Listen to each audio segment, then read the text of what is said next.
Olá, bem-vindos a mais um estudo em nosso canal Descobrindo a Espiritualidade. Hoje vamos iniciar a obra Entre a Terra e o Céu, de André Luiz, psicografado por Chico Xavier. Hoje é o primeiro estudo porque vamos iniciar a obra depois de termos finalizado a obra Libertação, passando aí por mais de 5 obras da coleção André Luiz e adentrando na próxima para seguirmos nesse estudo tão valioso. Vamos então iniciar esse livro com o nosso primeiro estudo. Entre a Terra e o Céu. Desta história, recolhida por André Luiz Entre a Terra e o Céu, destacam-se os impositivos do respeito que nos cabe consagrar ao corpo físico e do culto incessante de serviço ao bem para retirarmos da romagem terrena as melhores vantagens à vida imperecível. Percebam então que nesse prefácio, certamente por Emmanuel, nós já temos a informação de que a obra consagrará respeito ao corpo físico e a necessidade de serviço, como nós já temos visto nas demais obras, nas narrativas de André Luiz sobre o plano espiritual. Neste livro, não somos defrontados por qualquer situação espetaculosa, nem heróis encarnando virtudes dificilmente acessíveis, nem anjos inabordáveis. Percebam que Emmanuel destaca que os personagens da obra são pessoas como nós, não possuidoras de virtudes inalcançáveis, nem anjos distantes de nós. São pessoas que já querem o bem, pessoas que certamente escolheram o caminho com o Cristo e estão trilhando como também nós podemos. Por isso, esse livro não é um conto, uma fantasia onde figuram heróis, mas sim espíritos em evolução como nós aqui na Terra. Em cada capítulo, encontramos a nós mesmos, com nossos velhos problemas de amor e ódio, simpatia e desafeto, pela cristalização mental em certas fases do caminho, na penumbra de nossos sonhos imprecisos ou na sombra das paixões que, por vezes, nos arrastam a profundos despenhadeiros. Essa é a nossa caminhada, não é? Muitas vezes nos deparamos com esses velhos eus, pessoas que antigamente dedicavam-se ao mal e hoje já despertas buscam o estudo, buscam o serviço. São os mesmos que encontraremos nessas páginas. Em quase todas as páginas temos a vida comum das almas que aspiram à vitória sobre si mesmas, valendo-se dos tesouros do tempo para a aquisição de luz renovadora. Repito, é o caminho que todos nós estamos trilhando. Aqui, os quadros fundamentais da narrativa nos são intimamente familiares, ou seja, a narrativa de André Luiz nos reportará as situações conhecidas por nós, que vivenciamos na Terra ou que assistimos seres queridos vivenciarem aqui, perto de nós. Aqui, os quadros fundamentais da narrativa nos são intimamente familiares. O coração aflito em prece, a mente paralisada na ilusão e na dor, o lar varrido de provações, a senda fustigada de lutas, o desvario do ciúme, o engano da posse, embates do pensamento, conflitos da emoção. Notem que Emmanuel deu vários exemplos de situações que nós vivenciamos na Terra, que enfrentamos diariamente, sejam nas aflições íntimas, sejam nas aflições na família, no trabalho, na vida, em sociedade. E sobre a contextura dos fatos puros e simples, paira, por ensinamento central, a necessidade de valorização dos recursos que o mundo nos oferece para a reestruturação do nosso destino. Por isso, aproveitar as oportunidades de cada dia, ainda que desafiadoras, para o nosso crescimento espiritual. Em muitas ocasiões, Somos induzidos a fitar a amplidão celestial, incorporando energia para conquistar o futuro. Entretanto, muitas vezes somos constrangidos a observar o trilho terrestre a fim de entender o passado a que o nosso presente deve a sua origem. A reflexão de Emmanuel, portanto, é: aqui na Terra nós temos acesso a um céu lindo e estrelado, com vistas ao futuro, mas também temos que olhar para o nosso passado. Somos constrangidos a enfrentar as consequências do passado por meio das expiações. Vivenciamos, portanto, esses dois quadros na Terra: o quadro da beleza e da paz que nos aguarda e o quadro das aflições decorrentes das nossas más escolhas. Neste livro, somos forçados a contemplar-nos por dentro, no chão de nossas experiências e de nossas possibilidades, para que não nos falhe o equilíbrio, a jornada redentora no rumo do porvir. Percebam a necessidade da autoanálise, de procurarmos entender, contemplar, visualizar o nosso íntimo, a intimidade do nosso espírito, enfrentando as nossas fraquezas. Esse é o exercício. Isso é necessário. Sem essa autoanálise, nós não podemos avançar. Dele surge a voz inarticulada do plano divino, exortando-nos sem palavras. A lei é viva e a justiça não falha. Esquece o mal para sempre e semeia o bem cada dia.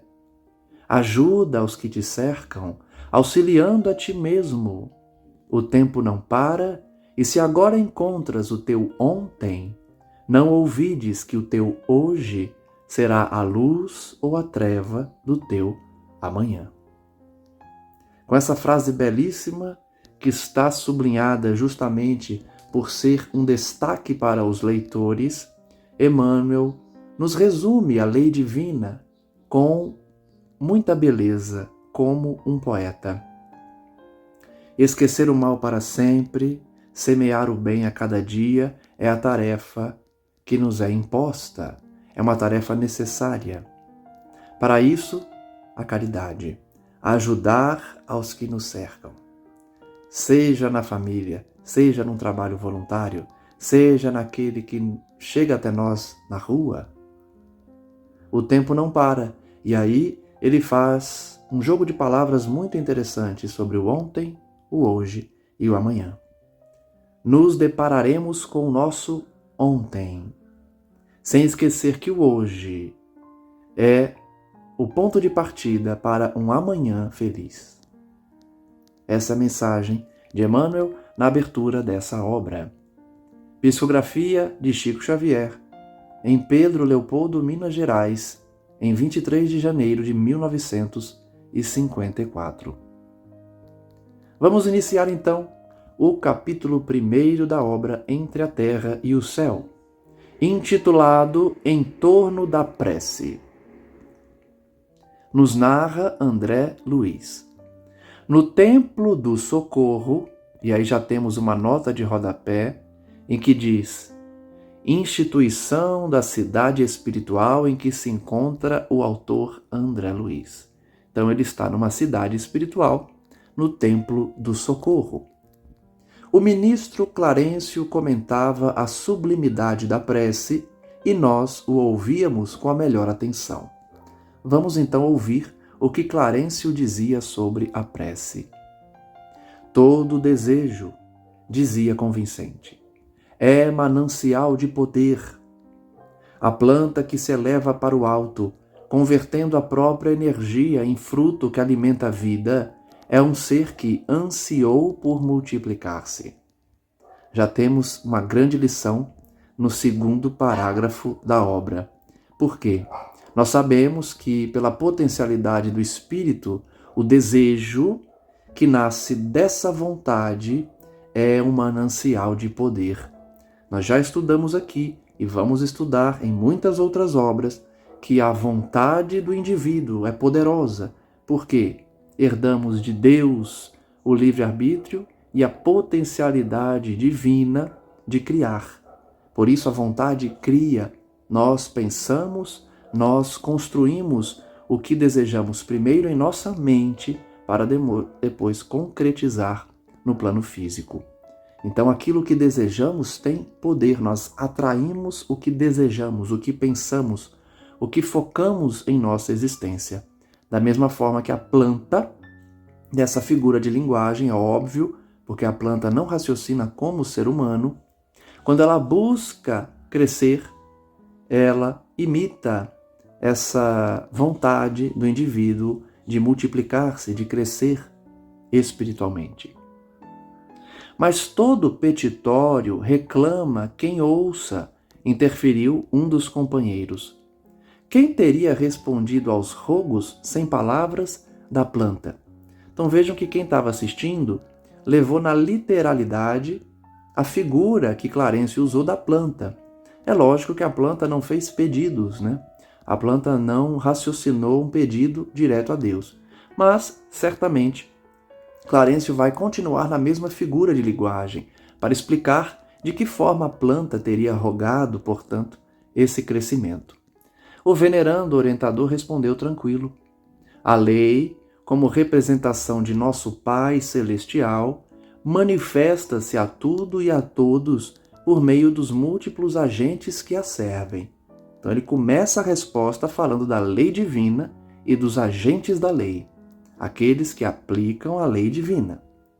No caso a que nos reportamos, o Sol sustentou o vegetal, conferindo-lhe recursos para alcançar os objetivos que se propunha atingir. Então notem que, de fato, Clarencio continuou com a mesma figura de linguagem, não dizendo que a planta literalmente rogou, mas sim dizendo que o Sol seria esse agente da lei divina que forneceu à planta os recursos para ela crescer. Ele vai, não tenho dúvidas, utilizar essa figura para dizer que nós também, quando pedimos, quando rogamos, recebemos de Deus, por meio dos seus agentes, os recursos para o nosso crescimento. Mas vamos colher o ensinamento diretamente de Clarencio. Imprimindo significativa entonação à voz, continuou. Em nome de Deus, as criaturas, tanto quanto possível, atendem às criaturas. Olha só, os agentes de Deus atendem às criaturas. Por isso que a gente sempre aprende aqui que Jesus não nega a contribuição de ninguém. É por isso que, seja qual for o seu estágio evolutivo, seja qual for a sua condição espiritual, se você se predispõe a servir, Jesus aceita a sua contribuição. E isso se aplica a todos os espíritos, ainda que não estejam na condição de espíritos perfeitos, de espíritos puros, Jesus aceita a colaboração. Porque as criaturas que atendem às criaturas, assim como possuímos em eletricidade os transformadores de energia para o adequado aproveitamento da força, temos igualmente em todos os domínios do universo os transformadores da bênção, do socorro, do esclarecimento. Olha que bonita essa figura de linguagem também para falar dos agentes divinos, os socorristas. Clarencio compara aos transformadores de energia elétrica, aqueles que distribuem a energia elétrica, né? Os instrumentos que distribuem essa energia. Também há os instrumentos divinos que distribuem o socorro, o esclarecimento e as bênçãos. As correntes centrais da vida partem do Todo-Poderoso e descem a flux transubstanciadas de maneira infinita. Percebam a figura que Clarencio utiliza. Deus como essa fonte de eletricidade, e essa eletricidade vai percorrer os transformadores da energia elétrica que distribui essa energia para quem precisa. É uma figura para a gente entender como funciona a distribuição das bênçãos divinas por meio dos agentes, dos instrumentos. Da luz suprema à treva total e vice-versa, temos o fluxo e o refluxo do sopro do Criador, por intermédio de seres incontáveis, escalonados em todos os tons do instinto. Olha que expressão importante para confirmar o que a gente falava, que Cristo aceita a contribuição de todos, independente do seu estágio evolutivo. Nos ensina Clarencio que o fluxo divino é espalhado, é distribuído por incontáveis seres, escalonados, ou seja, em várias escalas de evolução, em todos os tons do instinto, da inteligência, da razão, da humanidade e da angelitude. Então vejam que o conceito de Clarencio é ainda mais amplo do que o que eu estava dizendo. Eu me referia aos espíritos que colaboram com Cristo, que colaboram com a distribuição das bênçãos divinas, mas Clarencio está indo além. Ele está falando além dos espíritos que estão nessa divisão que ele fez da humanidade, ele se refere a instinto, inteligência, razão, humanidade e, acima da humanidade, angelitude. Então nós recebemos as bênçãos não somente de outras criaturas, também espíritos como nós, mas também dos animais, mas também dos outros seres, dos intermediários, dos seres que estão junto à natureza, nos seres que estão na transição do animal para a individualidade, né? Que nós temos definições também de Kardec para os seres elementares. Então vejam que Clarencio se refere não somente aos espíritos, que modificam a energia divina de acordo com a graduação do trabalho evolutivo no meio em que se encontram. A fonte é uma só, a fonte de energia, mas como cada um trabalha essa energia depende do grau evolutivo. Cada degrau da vida está superlotado por milhões de criaturas. O caminho da ascensão espiritual é bem aquela escada milagrosa da visão de Jacó, que passava pela terra e se perdia nos céus. A escada de Jacó, portanto, representa fielmente a escada evolutiva, a escala também evolutiva, porque é ampla, é uma escada que representa a escala muito ampla, saindo da terra, passando pela terra e subindo aos céus, se perdendo no horizonte ou nas alturas. A prece, qualquer que ela seja, é ação provocando a reação que lhe corresponde. Então ele pegou todo o tema de evolução e de distribuição das bênçãos para entrar no tema específico da prece. Prece é o pedido, prece é a rogativa. Quando a gente pede, esses seres que trabalham para Cristo, nas suas diversas escalas evolutivas, recebem o nosso pedido. Porque a prece é uma ação que sempre provoca uma reação, uma resposta. Conforme a sua natureza, paira na região em que foi emitida, ou eleva-se mais ou menos, recebendo a resposta imediata ou remota, segundo as finalidades a que se destina. Então, informação importante. Toda vez que oramos, a depender do nosso grau evolutivo, a depender da nossa potencialidade de emissão, a prece pode ficar pairando próximo a nós, no mesmo ambiente, ou atingir as alturas, ou viajar grandes distâncias, segundo a natureza do emissor. Depende da elevação do emissor para que essa prece alcance grandes distâncias, por exemplo, mas sempre ela é emitida. Desejos banais encontram realização próxima na própria esfera em que surgem. Então, os pedidos banais, pueris que a gente faz, fica próximo a nós, fica aqui na Terra. Algum espírito pode até ouvir e atender esse pedido, mas não se eleva, porque é um pedido banal. Impulsos de expressão, algo mais nobre, são amparados pelas almas que se enobreceram. Então vejam como a prece, com um pedido justo ou um pedido elevado, um pedido nobre, alcança os espíritos nobres, os espíritos superiores. Uma mãe pedindo proteção para o seu filho, um esposo pedindo proteção para sua esposa e vice-versa, um pai pedindo proteção para o seu filho ou irmãos pedindo e vice-versa, familiares ou seres que se amam. São pedidos nobres, que são atendidos por espíritos nobres igualmente. Ideais e petições de significação profunda na imortalidade remontam às alturas. Quanto mais nobre e elevado o pedido, mais alto vai, mais alto sobe. O mentor generoso fez pequeno intervalo, como a nos dar tempo para refletir, e acentuou: cada prece, tanto quanto cada emissão de força, se caracteriza por determinado potencial de frequência, e todos estamos cercados por inteligências capazes de sintonizar com o nosso apelo, a maneira de estações receptoras. Ele repete a informação que a gente já estudou.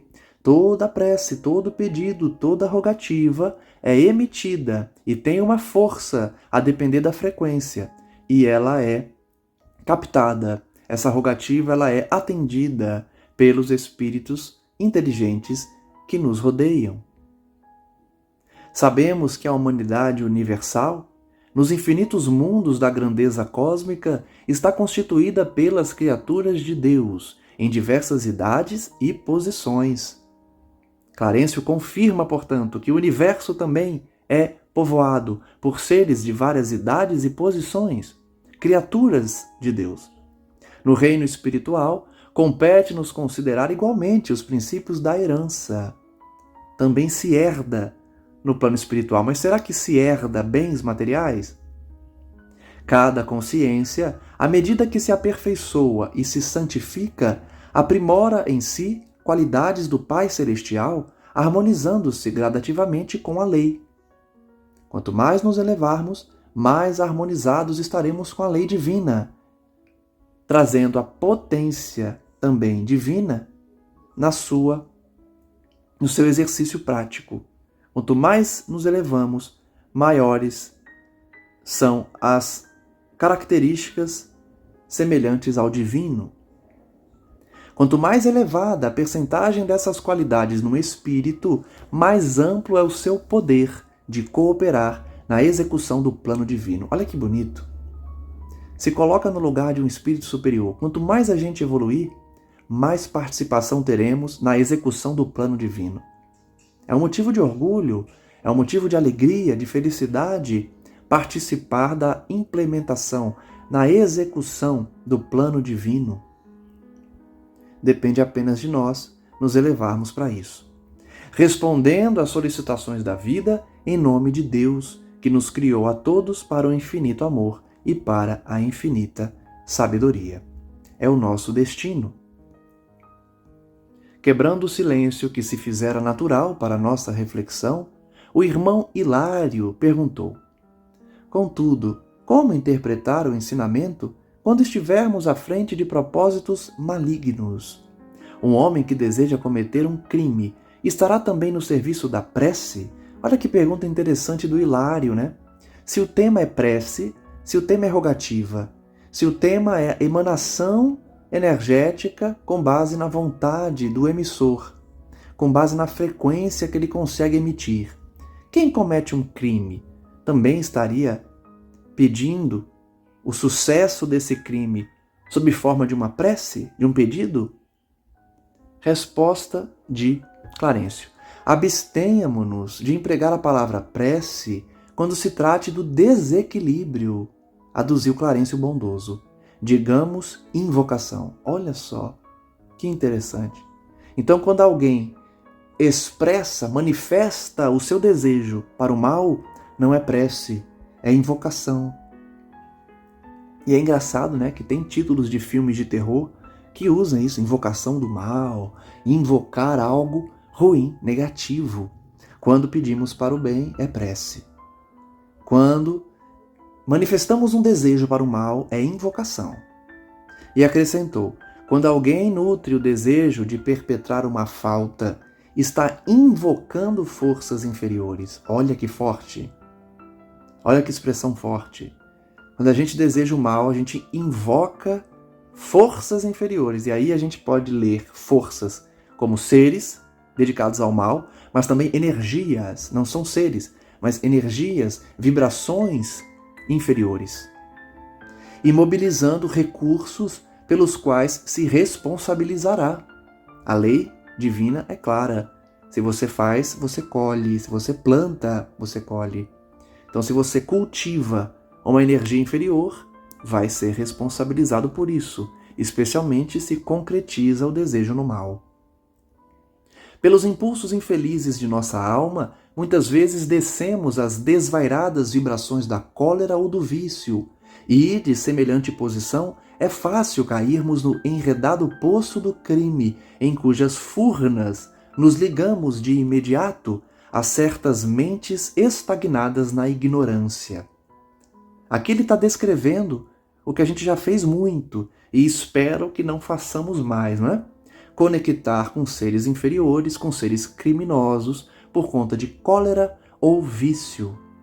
Nos enredando aí em crimes, porque nos vinculamos a verdadeiros obsessores que se fazem instrumentos de nossas baixas realizações ou das quais nos tornamos deploráveis joguetes na sombra. Obsessores nos transformam em joguetes, ou seja, fazem o que querem, nos guiam os caminhos para o mal, atendem o nosso pedido pela cólera e pelo vício e alimentam em nós o crime. Todas as nossas aspirações movimentam energias para o bem ou para o mal. Nós estudamos isso aqui o tempo inteiro, né? No canal.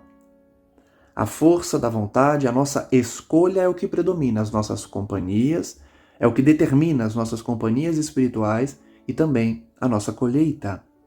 Por isso mesmo, a direção delas permanece afeta a nossa responsabilidade. De novo, o mesmo conceito.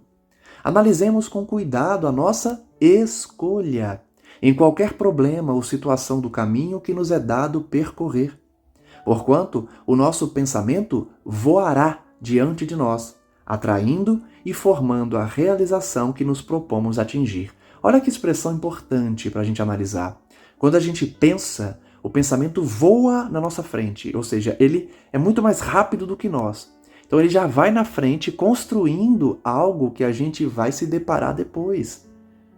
É uma imagem interessante para a gente pensar o porquê que devemos cultivar o bem e já pensar no bem. Porque quando você pensa no mal, esse pensamento é emanado, vai na sua frente e já vai construindo ali algo de negativo que você vai encontrar depois, porque ele está à frente de você. Percorremos o caminho conforme o pensamento que emitimos, pois o pensamento voa diante de nós. E em qualquer setor da existência, a vida responde segundo a nossa solicitação. Não é por outro motivo que Jesus nos disse: batei e abre-se-vos-á, pedi e obtereis. A vida responde conforme pedimos. Isso é um presente divino. Deus nos deu um presente, uma força divina, pela vontade em que nós podemos atingir aquilo que desejamos, aquilo que pedimos. Cuidado, portanto, com o que pede, porque o que pede, para o bem ou para o mal, realiza as suas consequências. Seremos devedores dela pelo que houvermos recebido. O ministro sorriu benevolente e lembrou: estejamos convictos, porém, de que o mal é sempre um círculo fechado sobre si mesmo, guardando temporariamente aqueles que o criaram, qual se fora um quisto de curta ou longa duração, a dissolver-se por fim no bem infinito à medida que se reeducam as inteligências que a ele se aglutinam e afeiçoam. Então ele explicou de uma forma bem resumida que quando a gente se dedica ao mal, nós formamos um círculo vicioso, um círculo fechado, que vai continuar girando para a nossa expiação enquanto a gente não se reeducar. Porque nos afeiçoamos a esse círculo, uma hora precisaremos sair dele, mas só pelo arrependimento e pela reeducação. O Senhor tolera a desarmonia, a fim de que, por intermédio dela mesma, se efetue o reajustamento moral dos espíritos que a sustentam. Isso é importante, esse conceito. Deus tolera que a gente desequilibre a lei dele. Ele criou uma lei perfeita. O ser imperfeito traz desarmonia a essa lei. Deus tolera isso, porque ele sabe que o reajustamento moral será conforme a colheita dessa desarmonia. Esse círculo cria uma consequência. Quem sustenta a desarmonia vai precisar retornar para harmonizar aquilo que desarmonizou, auxiliando-os a compreender a excelência e a imortalidade do bem, que é o inamovível fundamento da lei. Nós já vimos isso aqui, e olha como a lei divina é perfeita. Deus faz o sofredor enxergar que enquanto ele escolher o mal, ele vai sofrer.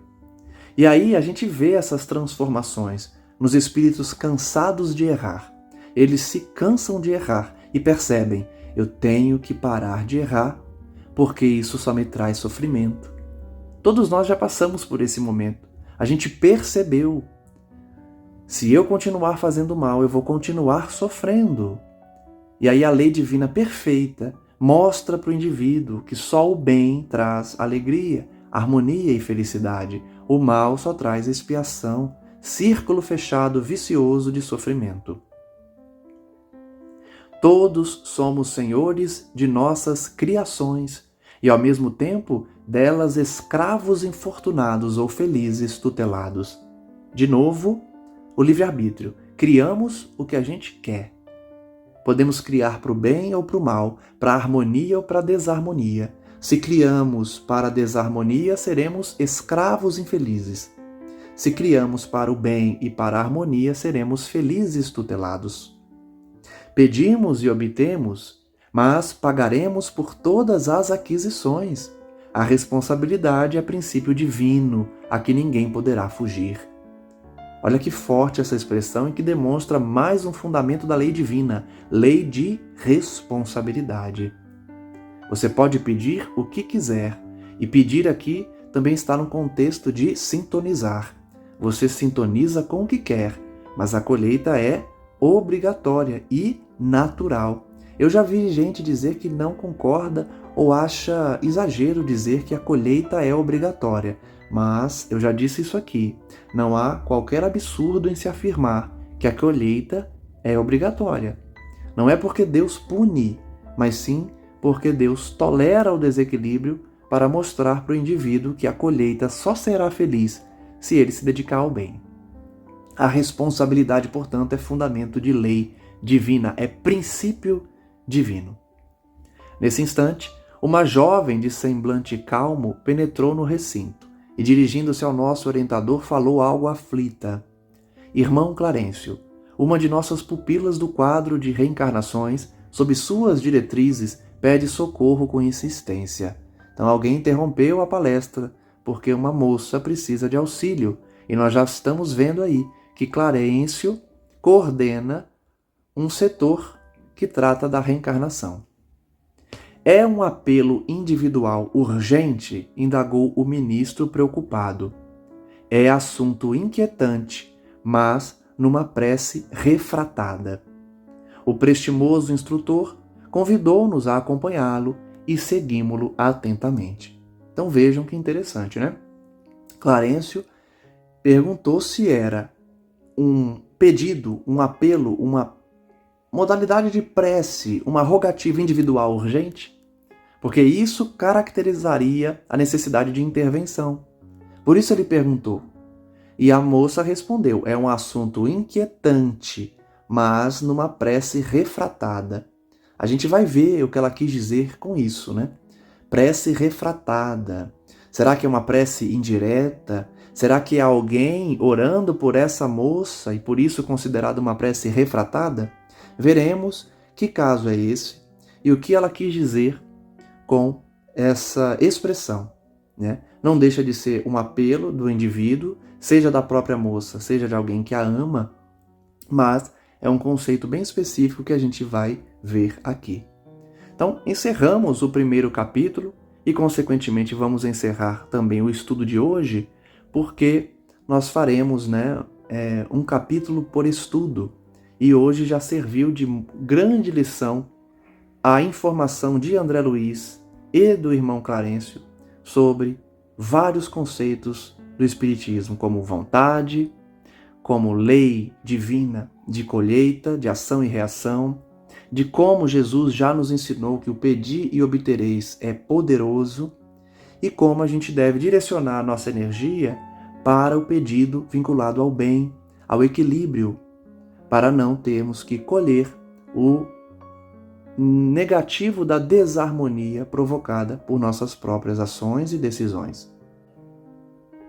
Encerramos então o estudo de hoje agradecendo a todos que nos acompanham no canal e rogando a Deus nosso Senhor o esclarecimento necessário para prosseguirmos no estudo dessas obras benditas de André Luiz, que nos auxiliam a refletir sobre as leis divinas, a estudar sobre os conceitos necessários para a nossa libertação e também de forma a amparar aqueles que estão conhecendo a doutrina e estão com dúvidas em relação ao funcionamento da vida espiritual, a nossa destinação do futuro, do porquê estamos aqui na Terra e como essa existência é uma dentre milhões de existências que vivemos e viveremos.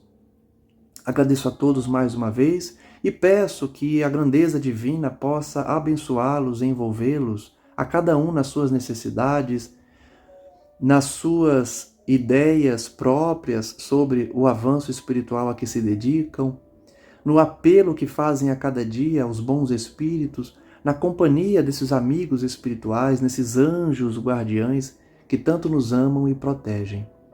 Pedimos que esses irmãos continuem a nos envolver, a nos abençoar, a nos inspirar, para que a doutrina espírita continue sendo divulgada pelos diversos canais de comunicação da internet, da divulgação tete a tete, olho no olho, a fim de que sejamos instrumentos desse grande trabalho, coordenado certamente por equipes espirituais vinculadas a Cristo Jesus. Que cada um possa receber essa visita nesse momento, sentindo a presença do Divino Mestre, e que a cada dia possamos refletir aqui sobre a importância da oração, sobre a importância da reforma íntima, do trabalho individual e, conforme aprendemos hoje, sobre a importância da prece, da rogativa, do pensamento vinculado ao bem, para criarmos aquilo que nos trará felicidade no futuro, ao invés de desequilíbrio e morte. Graças damos ao nosso Senhor Jesus Cristo e rogamos a Maria Santíssima que nos abençoe a todos, nos livrando do mal, nos protegendo, nos indicando o caminho e permitindo que possamos vivenciar o Evangelho de Cristo nas nossas atitudes por meio da inspiração dos bons espíritos, dos mentores, daqueles que nos cercam, que nos amam e que velam por nós. Muito obrigado, amigo divino, e que os bons espíritos continuem a nos inspirar e nos abençoar a cada dia para prosseguirmos no caminho que nos levará ao nosso Pai. Graças a Deus, graças a Cristo Jesus, e um forte abraço a todos. Até o próximo estudo.